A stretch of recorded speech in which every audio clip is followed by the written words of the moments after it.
जहां बात आ जाए दहशतगर्दी की, जहां बात आ जाए खुफिया ऑपरेशंस की और जहां बात आ जाए अपने मुखालिफिन को दुनिया में चुन चुन कर टारगेट करने की, मोदी सर फहरिस्त दिखाई देता है। दहशत गर्दों के वो सरपरस्त हैं और दहशत गर्दी जो है उनकी सियासत में एक बुनियादी किरदार है। ये कोई निज़ाम तराशी नहीं है कि ऐसा शख्स जब हुकूमत की सरबराही करेगा तो फिर उसके बाद क्या तवक्को रखेंगे आप? इतनी बड़ी रियासत है भारत, उसका सरबराह मतलब इस तरह की हरकतें करता फिर रहा है जोकर्स वाली, और अब इस तरह के इकदामात उठाए जा रहे हैं जो कि इकदामात वक्त के साथ साथ गले की एक दर्दनाक हड्डी बनते जा रहे हैं, जो कि ना उगली जा रही है ना निगली जा रही है। कांग्रेस के लोग सवाल उठा रहे हैं, कश्मीर के लोग सवाल उठा रहे हैं और खुद जो हिंदू दानिश्वर हैं, हिंदू नवीस हैं, वो भी सवाल उठा रहे हैं। भारत में जो बयानिया एक अरसे से जो है वो बीजेपी का चला आ रहा है कि जब उनको जो है वो इंतखाबात में अपने हक में बेहतर नताइज चाहिए होते हैं तो वो पाकिस्तान के खिलाफ फर्जा सराई शुरू कर देते हैं। अव्वलीन तरजीह जो है बिहार के इंतखाबात हैं। इससे आप अंदाज़ा लगा सकते हैं कि उनकी तरजीहात क्या हैं और उनके अहदाफ क्या हैं और वो क्या हासिल करना चाहते थे और इस वाक़े को किस तरीके से अपनी सियासत के लिए इस्तेमाल किया है। आलमी जो रहनुमा हैं उनकी नज़र में भी ये बात खटकने लगी है, क्योंकि सालिसी के मामला तो अब नहीं हैं। अब तो सीधी बात है कि आपने इंक्वायरी करनी है, आलमी सतह के ऊपर तहकीकात करनी है। उनका तो ख्याल था पूरी दुनिया चल दौड़ेगी पाकिस्तान को और पाकिस्तान का घेराव कर लेगी और उनको मनमानी करने देगी और जो चाहेंगे फिर वो कर गुजरेंगे और पाकिस्तान पर चढ़ दौड़ेंगे, लेकिन वो तो पूरा नहीं हो सका ख्वाब। कनाडा में जो है वो मुखालिफिन को टारगेट करके मारा गया, वो साबित हो गया। यूके में जो कार्रवाइयाँ की गई मोदी हुकूमत की जानिब से और भारतीय खुफिया एजेंसी रॉ की जानिब से, तो वो भी साबित हो गई। उन ममालिक के मफादात इस हद तक भारत से जुड़े हुए हैं या मोदी से जुड़े हुए हैं कि वो इस पर बात नहीं करना चाहते या इससे नज़रें चुराना चाहते हैं।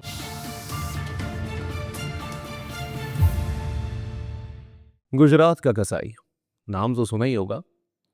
ये वही शख्सियत हैं जिनके लिए एक वक्त में कहा जाता था कि ये शख्स एक कसाई की मानंद है। ये वही शख्स है जिसके लिए दुनिया की सबसे बड़ी रियासत यानी कि अमेरिका की जानिब से ब्लैकलिस्ट किया गया था और इनकी अमेरिका में दाखिले पर पाबंदी लगा दी गई थी। लेकिन आज बदनसीबी कहें या महज मुज़हका खेज हरकत कि भारत के प्राइम मिनिस्टर इस वक्त वही शख्स हैं। आगे आने वाले वक्तों में जो सूरत हाल दिखाई दे रही है उसके तनाजुर में ये कहा जा सकता है कि महज कुछ सियासी फवायद के लिए पूरी आवाम का मुस्तकबिल दाव पर लगा देने वाली इस शख्सियत को आलमी सतह पर क्या समझा जाता है। कहीं ना कहीं ये सूरत हाल दिखाई दे रही है कि आया दहशतगर्दी के मामलात हों या फिर खित्ते में बिगड़ती सूरत हाल, इसमें कहीं ना कहीं मोदी का हाथ होता ही है। गलती से उनका नाम भी मेरे मुंह से निकल गया। इसी तमाम तर सूरत हाल पर बात करने के लिए हमें ज्वाइन किया है, किसी तारुफ के मोहताज नहीं हैं, मुल्क की एक जानी मानी शख्सियत हैं, सीनियर सहाफ़ी हैं, सीनियर तज्ज़ियाकार हैं, मुजीबुर रहमान शामी साहब ने। अस्सलाम वालेकुम मुजीबुर रहमान शामी साहब। वालेकुम अस्सलाम या बहुत शामी साहब कैसे मिजाज हैं, खैरियत से हैं आप? अल्लाह का शुक्र है। शामी साहब क्या दिखाई दे रहा है, क्योंकि जहां बात आ जाए दहशतगर्दी की, जहां बात आ जाए खुफिया ऑपरेशंस की और जहां बात आ जाए अपने मुखालिफिन को दुनिया में चुन चुन कर टारगेट करने की या फिर खित्ते को अदम इस्तेहकाम का शिकार करने की, मोदी सर फहरिस्त दिखाई देता है। क्या लगा है सर, क्योंकि सियासतदान से ही सियासत निकलने वाली है। देखें, अगर आप तारीख में जाएं तो गुजरात में जो कुछ नरेंद्र मोदी ने किया था वज़ीर आला के तौर पर, ये सब उसकी एक्सटेंशन मालूम हो रही है। यानी 2005 में तो मोदी को अमेरिका का वीज़ा रिफ्यूज़ हो गया था। उन्होंने अप्लाई किया था कि मुझे डिप्लोमेट वीज़ा दिया जाए, डिप्लोमेटिक वीज़ा। तो मगर स्टेट डिपार्टमेंट जो है उसने इससे इनकार कर दिया। ना सिर्फ कि उनको डिप्लोमेटिक वीज़ा नहीं दिया, बल्कि उनका जो विजिट वीज़ा था वो भी मनसूख कर दिया। और उसके बाद जो इंडियन वजारत ख़ारजा है, उसने अमरीकी वजारत ख़ारजा से ये दरख्वास्त की कि इसमें नज़रसानी कर ली जाए, तो लेकिन उन्होंने नज़रसानी से इनकार कर दिया। और फिर उसके बाद अमेरिका ने ये वजाहत की कि ये हमारा जो इक़दाम है, ये मोदी स्पेसिफिक है। हम बीजेपी के खिलाफ कोई इक़दाम नहीं करना चाहते ना कोई फैसला हमने किया है कि नरेंद्र मोदी जो हैं, क्योंकि उन्होंने वज़ीर आला गुजरात के तौर पर अपनी ज़िम्मेदारियाँ पूरी नहीं की और मज़हब के नाम पर और लोगों को निशाना बनाया गया उनके दौर में और मज़हबी की आज़ादियों को कुचला गया और इंसानी हकूक़ जो हैं, उनकी पामाली की गई और लोगों की इज़्ज़त नफ्स जो है उसको मजरूह किया गया। इसलिए उनको वीज़ा नहीं दिया जा सकता अमेरिका का। अब आप देखें तो उनका ट्रैक रिकॉर्ड तो ये है। अब ये कोई सुनी सुनाई बात नहीं है, ना कोई इल्ज़ाम तराशी है, ये तो हक़ाइक़ है। और उनका वीज़ा जो है रिफ्यूज़ हुआ, वो बड़े सटपटाए, उन्होंने प्रेस कॉन्फ्रेंस की, बड़ा एहतजाज किया, लेकिन वीज़ा उनको नहीं मिला। और बाद में जब वो वज़ीर आज़म मुंतखब हो गए, तो फिर ज़ाहिर है कि मामला दूसरा हो गया। उस वक़्त उन्होंने कहा जी ये तो एक मुंतखब ओहदेदार की तौहीन है, ये पूरे भारत की तौहीन है, ये हमारी रियासत की तौहीन है। लेकिन अमेरिका ने उस बात पर नज़रसानी नहीं की अपने फ़ैसले पर। अब बताएँ कि वही मोदी हैं, जब अब उनकी हुकूमत है और वो कई साल से भारत पे हुकूमत कर रहे हैं और वहाँ भारत के अंदर क्या हो रहा है? भारत में एक नफ़रत की लहर है, जो मुसलमान हैं उनको निशाना बनाया जा रहा है, जो सिख हैं उनका जीना हराम है, जो क्रिश्चियंस हैं उनको जाए अमान नहीं मिल रही। और सिर्फ पाक ये तो हिंदुस्तान के अंदर की बात नहीं है, पूरी दुनिया में, कनाडा में, अमेरिका में ये सब कार्रवाइयाँ हो रही हैं और अपने टारगेट किया जा रहा है अपने मुखालफिन को। सिखों को चुन-चुन कर कत्ल करने की कोशिश हो रही है। ये सारे जो एक फैला हुआ पूरी दुनिया में एक नेटवर्क है दहशतगर्दी का। और ख़ुद पाकिस्तान में देखें तो कुलभूषण यादव तो हमारी अभी तक कैद में है, जो बलूचिस्तान में ये कार्रवाइयाँ कर रहा था।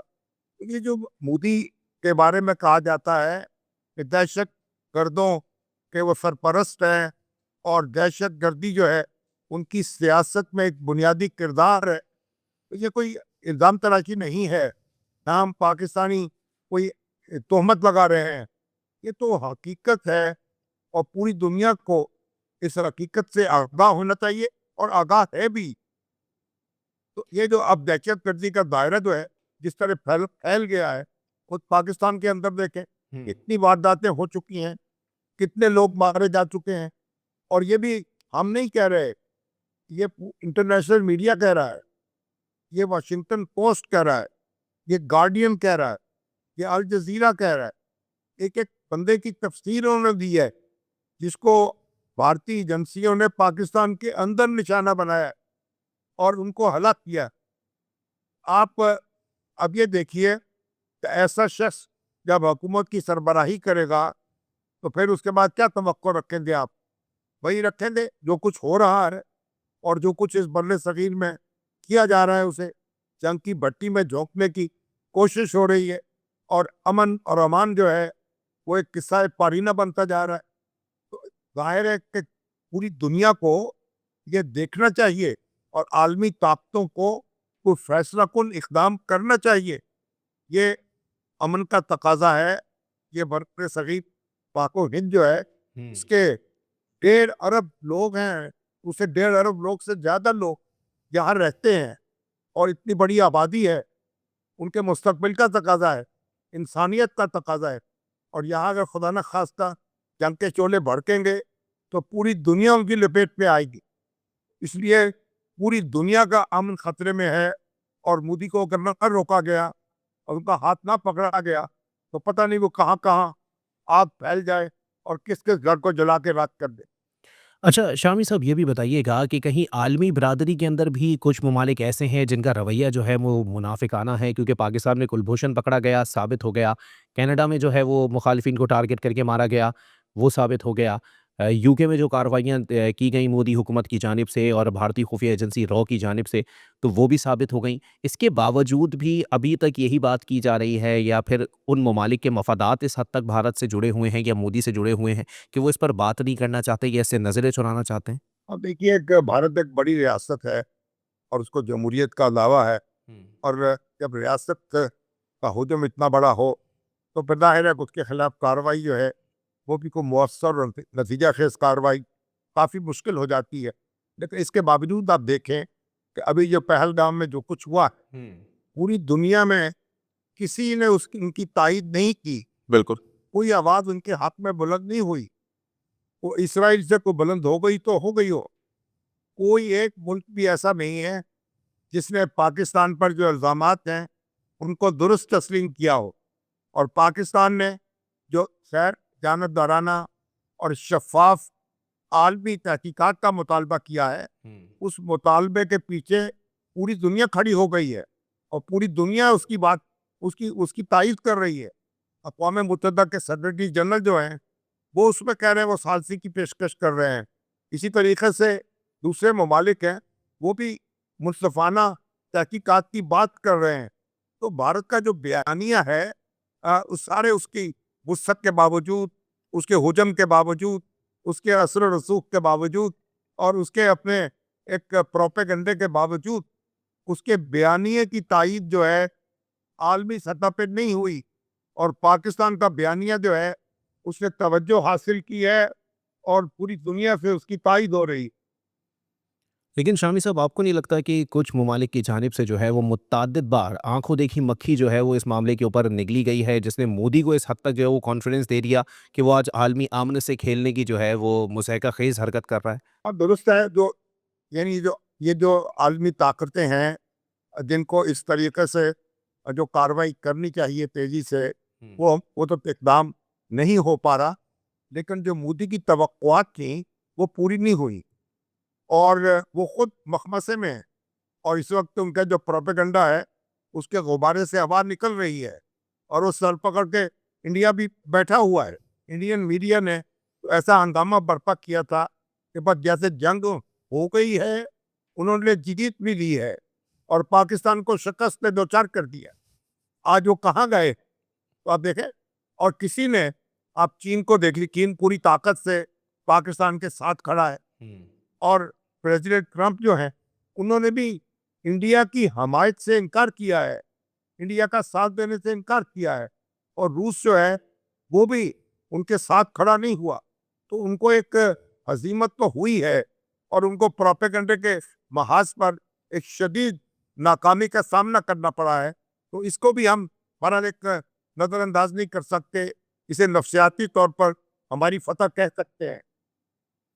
तो शामी साहब, ये कहा जा सकता है कि इतनी बड़ी रियासत है भारत, उसका सरबराह मतलब इस तरह की हरकतें करता फिर रहा है जोकर्स वाली, और अब इस तरह के इकदामात उठाए जा रहे हैं जो कि इकदामात वक्त के साथ साथ गले की एक दर्दनाक हड्डी बनते जा रहे हैं, जो कि ना उगली जा रही है ना निगली जा रही है। देखिए, भारत के अंदर सवालात उठ रहे हैं। तमाम तर जबर के बावजूद, तमाम तर जुल्म सितम के बावजूद और तमाम तर घुटन के बावजूद वहाँ भी लोग सवाल उठा रहे हैं। कांग्रेस के लोग सवाल उठा रहे हैं, कश्मीर के लोग सवाल उठा रहे हैं और खुद जो हिंदू दानश्वर हैं, हिंदू नवीस हैं, वो भी सवाल उठा रहे हैं। यानी ऐसे लोग मौजूद हैं जिनका ज़मीर जो है जिंदा है और वो सवाल उठा रहे हैं और पूछ रहे हैं कि भाई ये कैसे पहलगाम जो है, जो 200 किलोमीटर दूर है सरहद से और जिसका रास्ता जो है बड़ा, यानी ऐसा नहीं है कि मोटरवे बना हुआ है, कि कंट्रोल लाइन से आप रवाना होंगे मोटर पे चढ़ते हुए आप पहलगाम पहुंच जाएंगे। वो तो पहाड़ी रास्ता है, दुश्वार गुजार मामला है। और फिर आप वहां पे जाने के लिए खच्चर और आपको गधे जो हैं और घोड़े इस्तेमाल करना पड़ते हैं। तो ऐसी जगह, और फिर जगह जगह जगह जगह फौज की चौकियां हैं, फौज का पहरा है। तो ऐसी कैसे लोग वहां पहुंच गए, ये सवाल पूछा जा रहा है। और कहा जाए, ये तो सबसे पहले तो ये सिक्योरिटी लैब्स है, जो जगह जगह नाके हैं, जगह जगह चौकियां हैं, वो कहाँ गए थे। और फिर आप देखिए कि जब एफआईआर दर्ज होती है वकूए के 10 मिनट के बाद पाकिस्तान को मुर्दी इक़दाम करार दे दिया जाता है, जबकि वहाँ जो पुलिस स्टेशन है उस तक पहुंचने के लिए 30 मिनट दरकार हैं बिल्कुल। और पुलिस वहां पहुंची नहीं है। और वहां एफआईआर, तो लगता यह है कि एफआईआर पहले से लिख के रखी हुई थी। और उसके बाद देखिए, जो आपकी जो फौज है, फौज फौज के दस्ते पहुंचे नहीं है वहां, उनको ताखीर हुई है पहुंचते हुए। तो अब ये लोग पूछ रहे हैं तो ये लाखों सिपाही आपने यहाँ खड़े कर रखे हैं, लोगों का जीना जो है हराम कर रखा है, और एक एक कदम पर आप तलाशी लेते हैं, तो लोग कैसे पहुंच गए? तो ये सवालात भारत के अंदर भी उठाए जा रहे हैं, चाहे आवाज़ें इतनी ताकतवर ना हो, और पूरी दुनिया जो है वो भी उठा रही है, और अभी तक इसका जवाब मुमकिन नहीं हुआ। जवाब बन नहीं पाया मोदी से और उनके हवारियों से। वो कोई ऐसा तसल्ली बख्श जवाब नहीं दे सके जिसकी बुनियाद पर दुनिया उनकी बात जो है तस्लीम कर ले और पाकिस्तान पर इल्ज़ाम कर दे। लेकिन इस तरह के जो इकदामात किए गए हैं मोदी हुकूमत की जानिब से, आपको क्या लगता है सर कि भारत में जो बयानिया एक अरसे से जो है वो बीजेपी का चला आ रहा है कि जब उनको जो है वो इंतखाबात में अपने हक में बेहतर नताइज चाहिए होते हैं तो वो पाकिस्तान के खिलाफ हर्जा सराई शुरू कर देते हैं, पाकिस्तान पर इल्ज़ामात लगाना शुरू कर देते हैं, ये एक बयानिया है उनका। उसको किस हद तक जो है वो नुकसान पहुंचा है इस तमाम सूरत हाल में? देखिए, वो बयानी तब बिहार के इंतखाबात हो रहे हैं। हम्म। अब वो जय सऊदी अरब में थे, जब ये वाक़या हुआ है तो मोदी सऊदी अरब में थे, हम्म। और वहाँ से वापस आए हैं तो पहलगाम में नहीं गए, कश्मीर में नहीं गए, श्रीनगर में नहीं गए, वो बिहार में गए, वहाँ इंतखाबी जलसे से खिताब किया है। आप बताएं, इसका मतलब यह उनकी अव्वलीन तरजीह जो है बिहार के इंतखाबात हैं। हम्म। बिहार की जो रियासत है उसकी बड़ी अहमियत है मुस्तकबिल की सियासत के हवाले से और मुस्तकबिल की हुकूमत के हवाले से, और उन्होंने वहाँ जाकर अपनी इंतखाबी मुहिम का आगाज़ कर दिया। इससे आप अंदाज़ा लगा सकते हैं कि उनकी तरजीहात क्या हैं और उनके अहदाफ क्या हैं और वो क्या हासिल करना चाहते थे, और इस वाक़े को किस तरीके से अपनी सियासत के लिए इस्तेमाल किया है। लेकिन उसके बावजूद भी जो चीज़ें अब खुल के सामने आ रही हैं, जैसा कि आपने आलमी मीडिया का ज़िक्र किया कि वॉशिंगटन पोस्ट की जानिब से या फिर यूके टाइम्स की जानिब से या फिर अल जज़ीरा की जानिब से, इसके अलावा फ्रांस 24 न्यूज़ की जानिब से जो है, वो इस पूरे मामले को बड़ी ही बारीक बीनी से देखा गया और उसके बाद उसका पूरा जो है, वो प्रोपेगेंडा बेनकाब कर दिया गया। तो आपको लग रहा है कि किसी हद तक आलमी मीडिया जो है या फिर आलमी जो रहनुमा हैं, उनकी नज़र में भी ये बात खटकने लगी है क्योंकि सालिसी के मामला तो अब नहीं है। अब तो सीधी बात है कि आपने इंक्वायरी करनी है आलमी सतह के ऊपर, तहकीकात करनी है और उसके बाद आपने फैसला करना है कि कौन मुलव्विस है, कौन नहीं। ये तो ज़ाहिर है कि जो उनकी तवक्कुआत थी, जो उनकी ख्वाहिशात थी, उनका तो ख़्याल था पूरी दुनिया चल दौड़ेगी पाकिस्तान पर और पाकिस्तान का घेराव कर लेगी और उनको मनमानी करने देगी, और जो चाहेंगे फिर वो कर गुज़रेंगे और पाकिस्तान पर चढ़ दौड़ेंगे। लेकिन वो तो पूरा नहीं हो सका ख्वाब। अब पाकिस्तान दुनिया देख रही है कि दो एटमी ताकतों के दरमियान तसादुम जो है वो कितना हलाकत अंगेज और हलाकत खेज हो सकता है। और पूरी दुनिया, हम ये बात ये है कि दुनिया जो है, देखिए, अब हम ये तवक्को नहीं रख सकते कि कोई कौम मुत्तहिदा कोई फौज बनाकर हुँ। और भारत पे चढ़ दौड़ेगी। ये तवक्को रखनी तो हमाकत होगी, ये बिल्कुल। लेकिन बहरहाल अक़वाम मुत्तहिदा से, आलमी ताकतों से उनकी उनकी उनको आशीर्वाद नहीं मिल सकी, किसी ने उनको थपकी नहीं दी, और ये उनके लिए बहुत सुहाने रू बन गया है। और अब पाकिस्तान को अपना मुकदमा जो है लड़ना है, मतवातर लड़ना है, लोगों की तवज्जो मबज़ूल करानी है और कराते चले जाना है। अब हमें सफारती महाज पर झुकने से तो नहीं बैठना, अपनी बात को करते चले जाना है बुलंद लहजे में और बुलंद आहंग में, तो इंशाल्लाह उसके नताइज मुरतब होते चले जाएंगे। इस वक्त देखिए जो फ़ज़ा है उसमें थोड़ा आप देखिए तब्दीली वाक़ई हुई है, और वो जो एक सदमा तो पहुंच चुका है भारत को, तो अब ये इससे मज़ीद पहुंचेगा और उसके लिए आगे बढ़ना जो है बहुत मुश्किल होता जाएगा।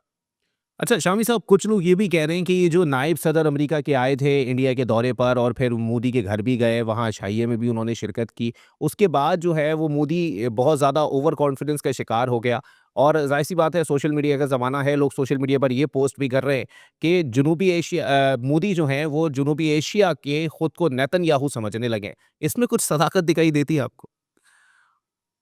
देखिए, पहली बात तो ये जो नायब सदर आए थे, अ, जेडी वांस, जी। और वो दामाद हैं इंडिया के। हुँ। उनकी बेगम जो है वो इंडियन है, जी। इंडियन निजात अमेरिकन है। हुँ। तो वो अपनी बेगम के साथ और अपने बच्चों के साथ यहाँ आए थे अपनी ससुराल में, एक लिहाज से आप ये कह सकते हैं एक प्राइवेट विजिट था उनका। और लेकिन वो तो मोदी से जब उनकी मुलाकात हुई, उस वक्त ये वाकया पेश नहीं आया था। मोदी तो उनसे मिल के सऊदी अरब चले गए। हुँ। ये वाकया बाद में पेश आया है। और आपको उसके बाद जीडी वेल्स ने वहाँ जो गुफ्तगू जो बयान दिया है, अब उसको भी मुख्तलिफ लोग मुख्तलिफ तरीके से इंटरप्रेट कर रहे हैं कि उन्होंने कहा कि भाई भारत ऐसा इक़दाम ना करे जिससे यहाँ जंग फैल सकती हो, इस खत्ते को मुतासर कर सकती। तो कई लोग तो कह रहे हैं कि इसकी थोड़ी उन्होंने तायीद की है भारत की, लेकिन कई लोग ये कह रहे हैं कि उन्होंने कोई तायीद नहीं की। तो वो एक गोलमोल सा बयान है, मुबहम सा बयान है, जिसका कोई मेरा ये ख्याल है कोई तासुर नहीं पैदा हुआ और ना ही कोई इसको उससे नतीजा निकला है। अच्छा, तो शामी साहब देखें, अब तो आलमी सतह पर भी कहीं न कहीं अगर कोई इंसानी हुकूक के पासदार ममालिक मौजूद हैं, जो वाक़ई इंसानी हुकूक की पासदारी पर यकीन रखते हैं, तो अब तो उनको मुतालबा करना चाहिए कि मोदी को सिर्फ़ जब सीएम थे तभी ब्लैक लिस्ट किया गया था, अब भी कर देना चाहिए। उनकी जो है वो ज़ाहिर-सी बात है सफ़री पाबंदियाँ उन पर आयद होनी चाहिए, ममालिक में उन पर पाबंदियाँ लगनी चाहिए, क्योंकि इस हद तक मामलात जो है वो कभी तारीख़ में देखने में नहीं आए कि किसी ने इतना जो है वो डर्टी गेम खेला हो आलमी रियासतों के साथ। देखिए, अब ये तो हमारी ख्वाहिश है ना, हुँ। अब जैसे मोदी की ख्वाहिशात पूरी नहीं हुई, उस तरह हमारी ख्वाहिशात जो हैं वो भी आसानी से पूरी नहीं होंगी। जी। ये तो हम चाहते हैं कि ऐसा हो, लेकिन मोदी की ख्वाहिशात पूरी नहीं हुई। हमें इसमें थोड़ा-सा इत्मीनान का साँस ले लेना चाहिए और कोशिश जारी रखनी चाहिए और अपना एक कैंपेन जारी रखनी चाहिए और ये हो सकता है कि नतीजा खेज़ हो जाए और जो हम चाहते हैं, आलमी ताकतें वो करने पे मजबूर हो जाएँ। ठीक है, बहुत शुक्रिया मुजीबुर रहमान शामी साहब, आपने अपना इंतहाई कीमती वक़्त इनायत किया। हमारी खुशनसीबी कि आज हमने आपको इस टॉपिक पे मदऊ किया और आपने जो है वो हमारी दावत को कबूल किया है। मामलात वही हैं कि कहीं न कहीं आलमी सतह के ऊपर भी इस चीज़ को उजागर करना ज़रूरी है कि गुजरात के कसाई, चाय बेचने वाले वज़ीर-ए-आज़म और एक वक़्त में अमरीका में ब्लैक लिस्ट पे मौजूद वज़ीर आला गुजरात को जो है, वो अब अपने मामलात को बेहतर करना पड़ेगा। वरना अगर जो सूरत-ए-हाल वो लेकर चल रहे हैं, इससे सबसे ज़्यादा नुकसान अगर किसी का है, तो खुद बीजेपी हुकूमत और भारत की आवाम का है। लेकिन ये सूरत-ए-हाल आगे आने वाले वक़्तों में वाज़ेह हो जाएगी कि मोदी किसी ओवर कॉन्फिडेंस का शिकार हो गए या फिर वो वाक़ई खुद को जनूबी एशिया में नेतन्याहू समझने लगे हैं। आवाज़ कहीं से नहीं उठी, माँ सिवाय इज़राइल से। तो मामलात फिर वहीं आ जाते हैं कि जहाँ ग्रेटर इज़राइल का मंसूबा जो है वो चल रहा है, वहीं कहीं न कहीं मौका मिल तो नहीं रहा, लेकिन मौका बनाने या तलाश करने की कोशिश की जा रही है, मोदी की जानिब से अपने अखंड भारत मंसूबे का पहला स्टेप लेने के लिए। इसी के साथ अली अब्बास को दीजिए इजाज़त। अल्लाह हाफ़िज़।